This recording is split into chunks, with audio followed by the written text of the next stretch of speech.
안녕하세요. 안전한 개인정보 보호TV 안개TV 김양우입니다. 오늘은 교육기관 영상정보 처리기기 설치 및 운영 방안 2편 영상정보 처리기기 운영에 대해서 살펴보도록 하겠습니다.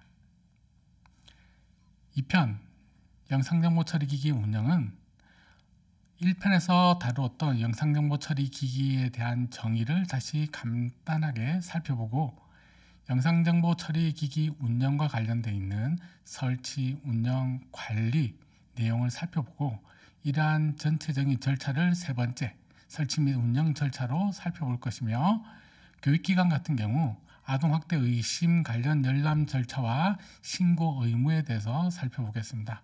마지막으로는 영상정보 처리기기와 관련된 벌칙 참고 자료 및 참고 사이트를 살펴보는 것으로 내용을 진행하도록 하겠습니다. 영상정보 처리 기기의 정의입니다.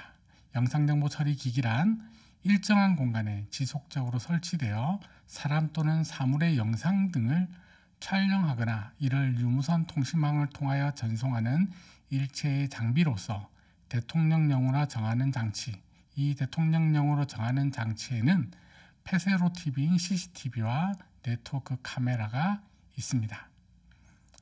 일정한 공간에 라는 개념에서 우리는 공개된 장소와 비공개된 장소를 우리가 학습을 했고, 지속적으로 설치되어 촬영하는 장소인 내부냐 외부냐에 따라서 특히 자동차의 블랙박스가 외부를 향하면 영상정보 처리기기에 해당하지 않지만 일정한 공간을 비추는 내부를 촬영하는 거라면 영상정보 처리기기에 해당한다고 말씀을 드렸고요. 사람 또는 그 사람과 관련된 사물의 영상을 찍는 것이 영상정보 처리기기고, 천문대의 천문을 관측하는 저런 장비는 개인 영상정보라고 볼 수 없다고 말씀을 드렸습니다. 마지막으로 대통령령으로 정하는 장치는 폐쇄로 TV와 네트워크 카메라가 있다고 말씀드려서 영상정보 처리기기의 정의를 충분히 이해하셨을 거라고 봅니다. 본격적으로 영상정보 처리기기 운영과 관련한 키워드가 있습니다. 첫 번째, 설치, 두 번째, 운영, 세 번째, 열람의 단계가 있다고 보시면 될 것 같습니다. 설치할 때 우리는 공개된 장소에 설치할 것이냐, 비공개된 장소에 설치할 것이냐, 그리고 설치를 금지하는 것은 어떤 것들이 있는지 살펴볼 수 있을 것이고요. 운영과 관련해서 운영할 때 안내판을 설치해야 되는 것, 그 다음에 운영관리 방침을 수립해서 운영해야 되는 것, 그리고 개인 영상정보뿐만 아니라 개인 영상정보를 찍는 이 영상정보 처리 기기에 대한 안전성 확보 조치를 해야 되는 부분에 대해서 운영 파트에서 살펴볼 수 있을 것입니다. 마지막 키워드인 열람인데요. 열람은 열람 신청이 있을 거고, 열람 신청에 대해서 허용할 건지 허용하지 않을 건지에 대한 열람을 결정하는 부분이 있고요. 마지막으로 열람 관련해서 우리는 개인 영상정보 또는 영상정보 처리 기기에 대한 사후 관리를 살펴볼 수 있을 것 같습니다. 영상정보 처리기의 첫 번째 키워드였던 설치입니다. 설치에서 우리는 공개된 장소에 설치할 수가 있죠. 그래서 공개된 장소에 설치할 때는 사전 의견 수렴 및 동의를 받습니다. 동의를 받는 부분에 대해서는 학급별로 필요한 경우 받는 거고요. 일반적으로 공개된 장소에는 사전 의견 수렴 등을 통해서만 가능하죠. 그리고 또 유치원 운영위원회 심의 또는 자문 필요, 또는 학교 운영위원회 심의 또는 자문이 필요하다고 보시면 될 것 같습니다. 이 공개된 장소는 주로 외부에서 출입이 가능한 출입로, 주 출입로, 부 출입문이 있을 것이고요. 사건, 사고가 자주 발생하는 위험 또는 우범 지역에 우리는 설치를 합니다. 일반적으로 영상정보를 처리할 때는 24시간 연속 촬영을 권고하고 있고, 촬영된 데이터는 개인 영상정보는 30일 이상 보관할 수 있도록 그 용량이나 처리 능력을 가지고 가셔야 한다고 보고 있습니다. 비공개된 장소에 설치할 때입니다. 비공개된 장소에 설치할 때는 무조건 정보 주체의 동의가 필요하다라고 생각하시면 될 것 같습니다. 특이한 사항이 있기는 하지만 일단 우리 학교에서는 정보 주체의 동의로만 비공개된 장소에 설치할 수 있다라고 판단하시면 될 것 같습니다. 그리고 정보 주체의 동의를 받을 때는 수집 목적에 관련한 목적과 항목, 보유 및 이용 기간, 거부권 및 불이익사항, 제3자 제공을 할 경우에 동의 관련해서 5가지 항목에 대해서 동의를 받을 수가 있고, 제3자 동의가 없다면 4가지 항목에 대해서 동의를 받을 수 있습니다. 유아, 즉 학생이 주로 생활하는 공간에 한정해서 설치하는 걸 권장하고 있고요. 일반적으로 24시간 연속 촬영하는 걸 권고하지만 어려울 경우에는 일과 시간 운영 또는 30일 이상 보관할 수 있도록 권고하고 있습니다. 이렇게 설치와 관련해서 우리는 설치를 금지하고 있는 곳이 있는데요. 교직원 휴게실, 화장실, 목욕실, 탈의실 등 사생활 구역에 대해서는 명백하게 설치를 금지하고 있습니다. 최근에 개인정보보호위원회에서 과태료 설정이 난 모 고등학교 학부모의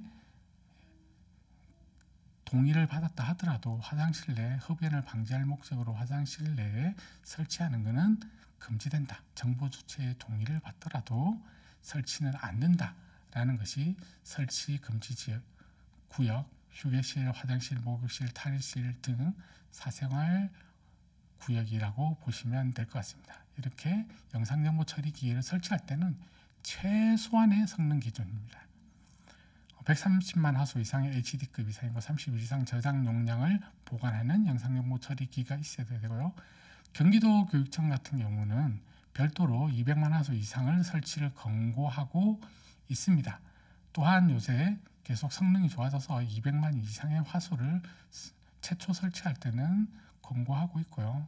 그리고 교육부 지원금을 받는 경우에는 이 저장 용량을 무조건 30일 이상 준수하라 라고 이야기하고 있습니다. 그러면 이렇게 설치할 때 우리는 어떻게 설치하냐? 설치할 때 관리 서버와 모니터링 서버 화면이 있습니다. 말 그대로 우리가 CCTV를 설치하게 되면요, CCTV를 영상이 어떻게 운영되는지 관리할 서버가 별도로 있겠죠. 그 데이터가 저장이 되고 저장된 데이터가 어떻게 안전하게 저장되는 역할을 하는 서버가 있을 것이고요. 그러한 관리 서버에 있는 영상 정보를 필요에 따라서 우리는 열람을 하고 관리를 할 수 있습니다. 그 관리하는 모니터링 화면을 어디에 설치할 것인가 하는 부분이 즉 관리 서버와 모니터링 화면 설치 위치에 대한 내용입니다. 공개된 장소에 우리가 설치할 때 보통 현관 출입구, 주차장 등 외부 공간에 설치를 하고요. 설치 목적은 시설 안전이나 화재 예방, 범죄 예방에 거의 한정되어 있다고 보시면 될 것 같습니다. 그래서 설치 위치는 관리 서버와 모니터링 화면은 관리 책임자 등 담당자의 접근이 용이한 곳에 위치하고 보통은 원장실, 행정실, 교무실 일부 등에 설치한다고 보시면 될 것 같습니다. 비공개된 장소, 즉 교실, 식당, 강당 등 실내 공간에 설치하는 경우 설치 목적은 일반적으로 유아나 학생의 아동학대 및 안전사고 예방, 증거 확보를 위해서 설치를 합니다. 설치 위치는 목적에 해당하는 열람 사유가 발생한 경우에만 열람할 수 있도록 관리 서버와 모니터링 화면은 제한된 구역에 위치할 수 있도록 해야 됩니다. 2019년 행정안전부 유권 해석 결과 초중고 학교의 경우 운동장은 공개된 장소로 유권 해석이 된 바가 있기 때문에 우리 학교는 운동장은 시설 차단도 하고 다 제한되게 관리하고 있습니다 라고 하더라도 공개된 장소이다 라고 보시면 될 것 같습니다. 합숙소라든지 그 다음에 기숙사 같은 별도로 폐쇄된 공간 안에 있는 복도는 공개된 장소가 아닌 비공개 장소로 보고요. 일반적인 교실에 있는 복도는 공개된 장소로 본다 라고 생각하시면 좋을 것 같습니다. 영상정보 처리기기 운영 관련 두 번째 키워드인 운영입니다. 운영을 할 때는 설치를 다 했습니다. 설치를 다 하고 나면 이제 안내판을 설치해서 우리 영상정보 처리기기를 설치하고 이러한 목적으로 운영하고 있으니까 알고 계세요 라고 안내를 하셔야 되죠. 그래서 안내판을 설치하는데 안내판에 기입해야 할 내용은 설치 목적 및 장소, 어디에 설치했다, 목적은 무엇이다 라는 걸 설치하고 안내를 표시를 하고요. 촬영 범위와 시간, 얼마 동안 촬영되는지를 이야기하시는 거죠. 그리고 관리 책임자의 성명 또는 직책 및 연락처를 안내판에 설치하셔야 되고요.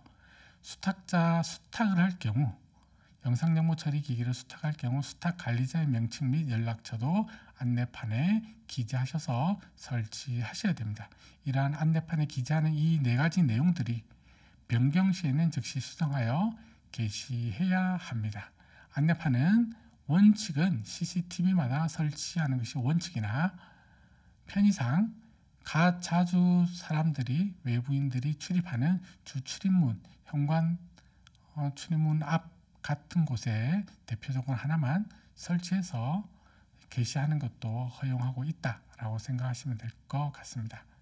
이렇게 영상정보 처리 기기를 설치하고 운영을 할 때 어떠한 우리는 방식으로 관리하고 운영하는지에 대해서 기준을 설정하시고 그 기준에 따라서 운용을 하십니다. 그 기준이 바로 운영관리 방침이 되겠습니다.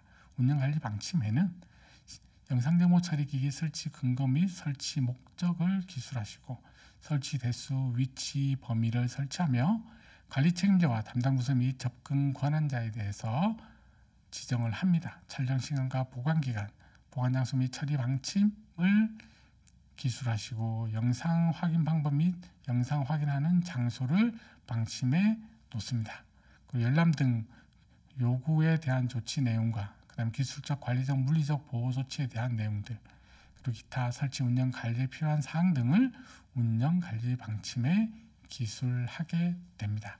따라서 기술된 운영 관리 방침에 따라서 운영을 하시면 되고요.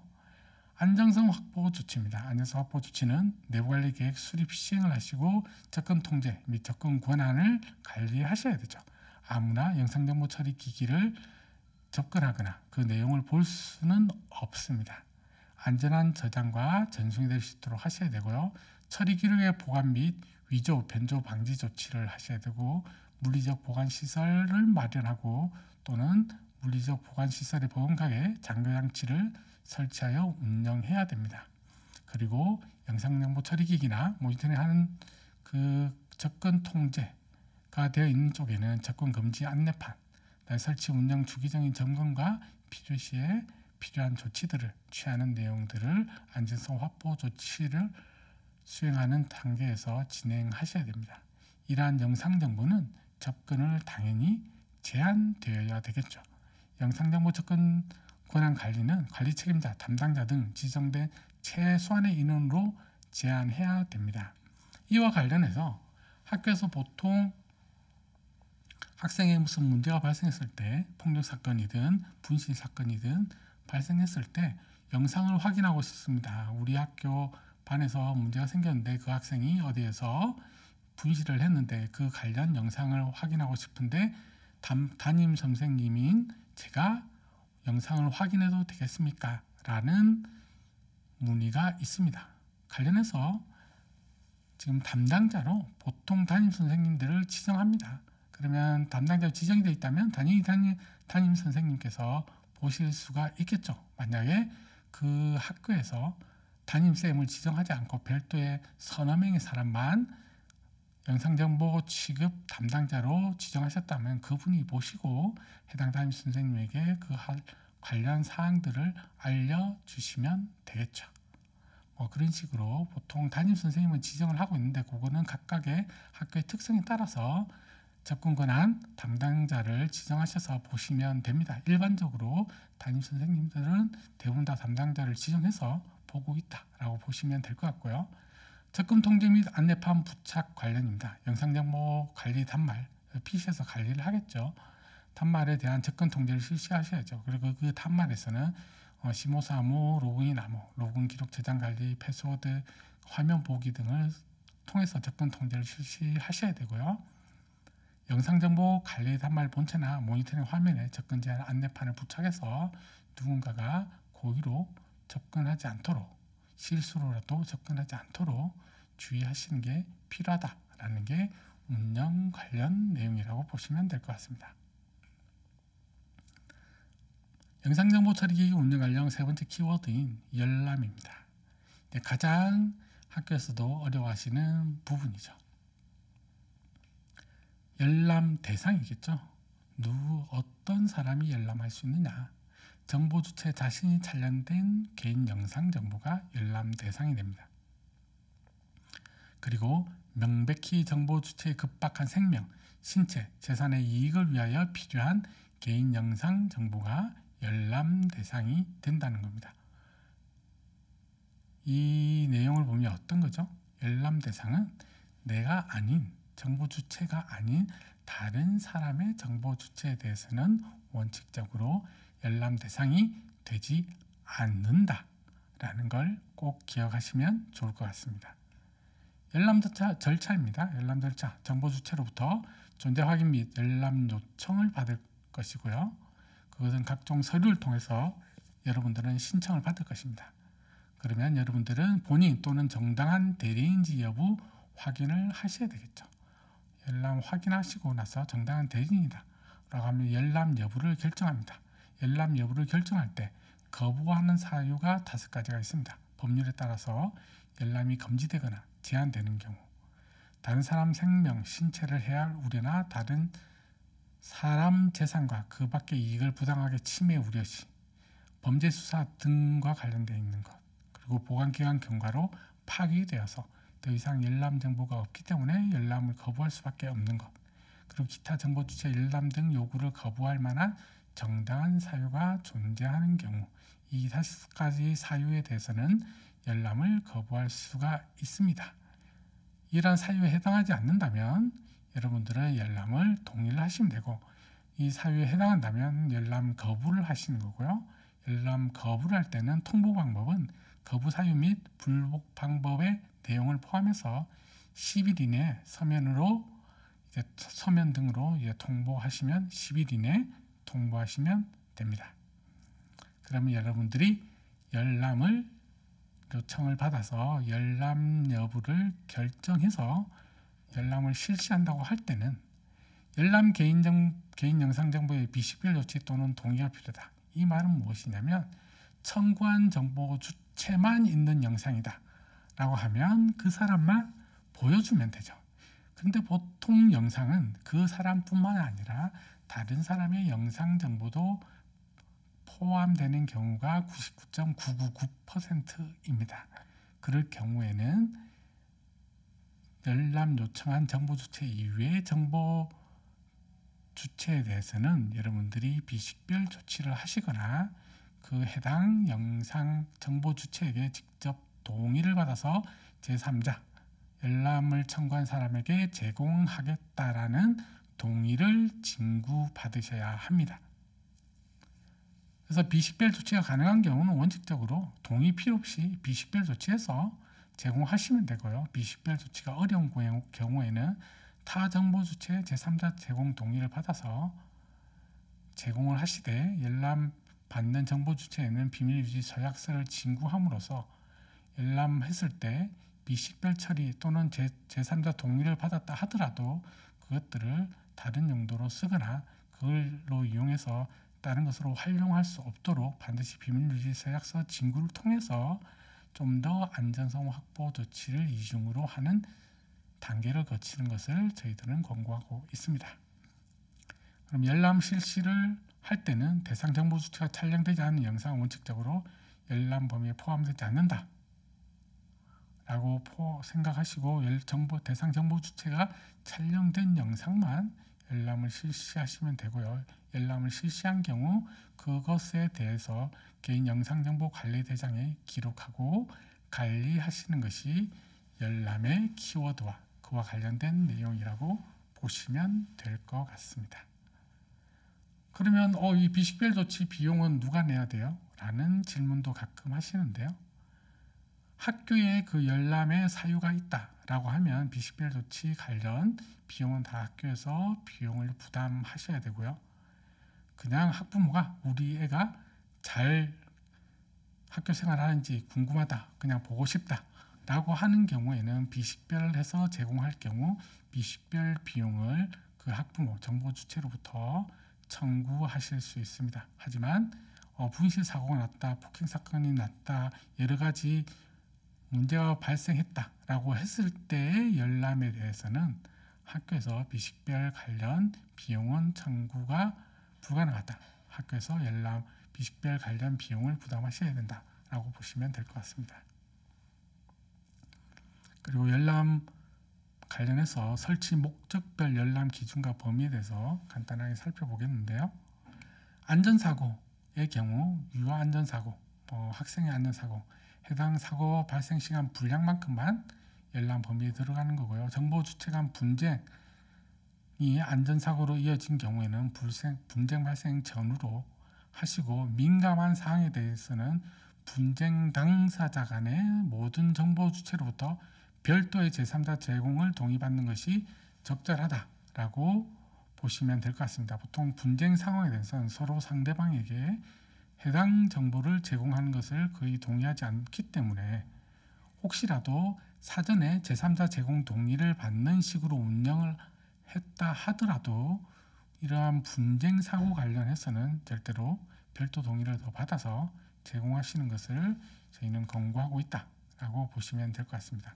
아동학대 관련입니다. 열람 기준은 학부모가 자기 자녀 유치원 내 학대를 의심하거나 수사 재판 목적으로 열람 기준일 때는 의심되는 상황에 대한 것, 그리고 수사나 재판 목적은 요청 물량에 대해서 열람 범위를 정리하시면 되고요. 아동학대 관련 의심 상황은 학대 의심 개연성이 있다면 유치원 또는 학교에서는 즉시 수사기관에 신고한 후 가급적 수사기관과 함께 열람할 것을 권장하고 있다라고 보시면 될 것 같습니다. 설치 목적 이외의 열람 요청이 있는 경우 열람 기준과 범위에 대해서인데요. 설치 목적이 없어요. 그러면 열람 기준이 유치원 원장님이 결정을 하시고, 결정할 때는 정보 주체의 자기 정보 열람권 보장이 필요한 범위 내에서 하시면 됩니다. 그리고 지금 이 내용들이 대부분 유치원 기준으로 하는 이유가 유치원이 가장 어려워하시기 때문에 유치원 원장이라는 표현을 썼고요. 일반적으로 학교, 초중고 학교의 장도 동일하게 보시면 될 것 같습니다. 그리고 유치원 원장, 학교 교장 선생님이 결정하시는데 학교 운영에 지장이 없는 경우 내에서 범위로 설정하시면 될 것 같습니다. 유의사항도 다음과 같이 보시면 될 것 같습니다. 그럼 종합적으로 영상정보 처리기기 설치 및 운영 절차에 대해서 한번 살펴보는 것으로 진행을 해 보겠습니다. 영상정보 처리기기 처음에 설치가 되겠죠. 설치할 때 우리는 일반적으로 보통 비공개된 장소에 설치를 합니다. 설치를 하게 되면 행정예고의 실시 또는 의견 청취를 하라고 되어 있고요. 행정예고의 실시는 거의 공공기관에서 하죠. 공공기관. 그래서 보통 1인식이 안 하고 의견 수렴, 설문조사 등으로 합니다. 그래서 국공립 같은 경우는 운영위원회 심의를 통해서 진행하는 경우가 많고요. 사립학교나 사립유치원 같은 경우는 운영위원회 자문을 통해서 하고요. 공개된 장소에 설치를 할 경우에는 의견 수렴, 설문조사 등을 하지만 비공개된 장소는 동의해서 영상정보 처리기기를 설치합니다. 설치를 할 때는 정보 주체 간에 원하는 열람을 위한 열람 범위 등을 정한 후에 충분한 설명을 하고 제3자 제공 동의를 미리 받아두는 것을 권고하고 있고, 앞서 말씀드린 바와 같이 분쟁 상황에는 제3자 제공 동의를 미리 받았다 하더라도 별도로 동의를 받아서 진행하는 것을 권고한다라고 보시면 될 것 같습니다. 열람 사유가 발생했습니다. 그럼 영상정보 열람 신청을 하겠죠. 정보주체 열람 요청이 별지 제5호에 따라서 보통은 할 것이고, 열람 사유가 발생한 경우 정보주체는 신청서, 공문 등으로 명확하게 영상정보 열람을 요청할 겁니다. 그러면 관련 담당자는 서식에 따라서 열람 신청서를 작성해서 제출하고, 필요한 경우 사전에 상담을 통해서 열람 정보 열람 없이 궁금증을 먼저 해결하도록 하는 것이 저희들은 권고하고 있다라고 보시면 될 것 같습니다. 그러면 신청을 하셨으면 학교 담당자분들은 정보주체 본인 여부와 신청서 확인을 하시고 영상을 확인하시겠죠. 영상 존재를 먼저 확인하시고 있다면 그것들이 사생활 침해 여부에 해당하는지 검토를 하시고, 만약에 본인 또는 법정 대리인 여부와 신청서 내용을 확인하고 존재 시에는 별도 보관하셔야 됩니다. 왜냐하면 이게 제공하고 하는 시간이 소요가 되면 영상정보 처리 기기는 우리는 일반적으로 30일이기 때문에 시간이 촉박해서 삭제가 될 가능성이 매우 높습니다. 그래서 별도 신청을 하는 순간 존재가 있다면 별도 보관하는 것을 저희들은 권고하고 있고요. 열람을 위해서 영상정보 존재 유무와 제3자 제공 여부를 포함해서 타인의 사생활 침해 등도 같이 검토하라 라고 되고 있습니다. 이런 걸 검토하고 나서 제공 여부를 결정하겠죠. 제공 여부 결정과 통보를 하게 되겠는데요. 열람 허용한 경우와 열람을 불가하는 경우 두 가지 경우가 있을 것입니다. 신청서 확인하고 여부 결정할 때 신청서 확인, 영상정보 확인 결과에 따라서 제공 여부를 결정하는데 허용과 불가에 대한 양식은 별도로 있고요. 양식에 따라서 통보하시고 불가할 경우에는 10일 이내 거부 사유와 불복 방법을 서면에 통보하시면 될 것 같습니다. 제공 여부 결정이 곤란한 경우에 유치원, 학교 같은 경우 운영시민의 심의, 국공립은 심의고 사립은 자문입니다. 심의 또는 자문을 통해서 결정에 참고할 수도 있다라고 보시면 될 것 같습니다. 허용하는 경우와 불가하는 경우는 다음과 같이 살펴보시면 될 것 같고요. 사후관리입니다. 이렇게 열람을 허용하거나 불가한 경우 관리대장 작성을 통해서 관리를 하셔야 되고요. 기타 후속 조치는 선택사항인데 열람 현행 관리 및 상담 진행을 할 수가 있겠죠.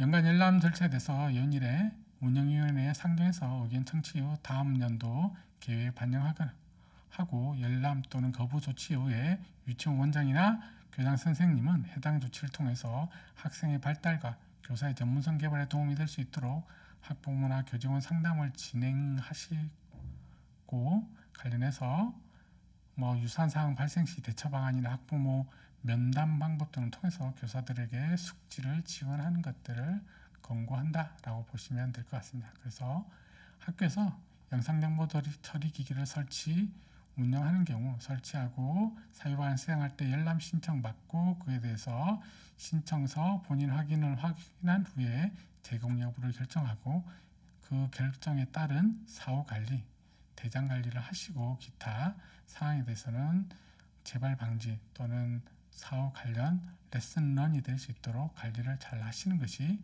설치 및 운영 절차의 큰 틀이라고 보시면 될 것 같습니다. 만약에 아동학대 의심 관련 열람 절차 및 신고에 대해서 말씀드리겠습니다. 아동학대가 발생했다면 열람 요청이 보통 오면 법정 대리인이나 교직원에 의해서 열람 요청이 진행이 되겠죠. 그러면 유치원 원장님 또는 교장 선생님의 면담을 통해서 열람 요청서 및 대리인의 경우 정당한 열람 권한이 있는지 증빙한 서류까지 포함해서 받겠죠. 열람을 결정하시고 아동학대 신고, 유치원 원장 또는 학교의 장이 수사기관에 신고를 하셔야 되고요. 열람을 진행할 때는 이렇게 정보 주체 또는 책임자, 필요시 수사기관까지 그 열람의 주체가 되겠죠. 열람자에게 정당한 권한이 있는지 신분증 또는 공문서 등을 통해서 정당한 열람자만 열람할 수 있도록 진행하셔야 되고요. 아동학대 신고는 가급적 수사기관과 함께 하시는 게 좋고 열람 후에는 정보 주체의 비밀 유지 및 필요시 원장과의 또는 교장 선생님과의 면담을 통해서 안내하시는 것을 권고드립니다. 열람한 후에는 항상 사후관리 측면에서 열람 대장을 작성하셔야 되고요. 사후 조치로는 수사협조, 학대 혐의자 격리조치, 피아동 지원 협조 등을 학교에서는 진행하시는 것들을 권고하고 있다라고 보시면 될 것 같습니다. 마지막으로 벌칙 참고자료 및 사이트인데요. 벌칙입니다. 개인정보법 제25조 제5항을 위반해서 CCTV의 설치 목적과 다른 목적으로 임의 조작하거나 다른 것을 비추는 행위 또는 녹음 기능을 사용한 경우에는 5년 이하의 징역 또는 3천만 원 이하의 벌금에 해당합니다. 그리고 법 제25조 제2항을 위반해서 CCTV 설치 운영 제한을 위반한 경우 사생활 침해 장소에 설치하는 경우 5천만 원 이하의 과태료에 해당하죠. 법 제25조 제6항과 제1항을 위반해서 안전성 확보 조치에 필요한 조치를 위반하는 경우 또는 법령이 허용하는 이외에 공개된 장소에 CCTV를 설치 운영하는 경우에는 3천만 원 이하의 과태료에 해당합니다. 마지막으로 개인정보보호법 제25조 4항을 위반해서 안내판을 설치하지 않거나 안내판의 내용이 적절하지 않은 경우 1,000만 원 이하의 과태료에 해당한다고 보시면 될 것 같습니다. 이렇게 벌칙, 참고자료, 참고사이트. 참고자료는 교육부에서 유치원 내 영상정보 처리기의 설치 및 운영 가이드 안이라고 해서 2016년도에 개발해서 17년도에 공개해서 배포한 바가 있고요. 최근에 2021년 4월 달에 공공기관 영상정보 처리기 설치 운영 가이드라인이라고 해서 개인정보보호위원회에서 발행한 문서가 있습니다. 기타 관련해서는 교육부 개인정보보호 포털 누리주인 privacy.moe.go.kr 사이트에서 가시면 관련 참고할 자료들을 많이 찾을 수 있을 것 같습니다.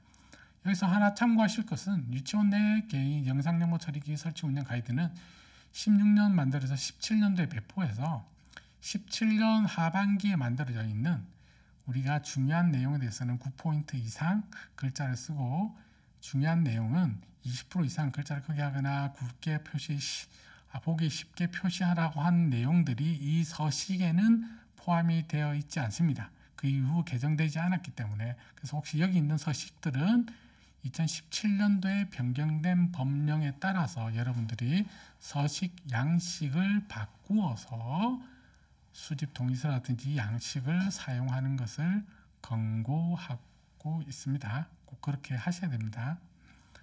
이상으로 개인정보보호법 관련해서 교육기관 개인 영상정보 설치 및 운영 방안에 대해서 2편 영상정보 처리 기기 운영에 대해서 살펴보았습니다.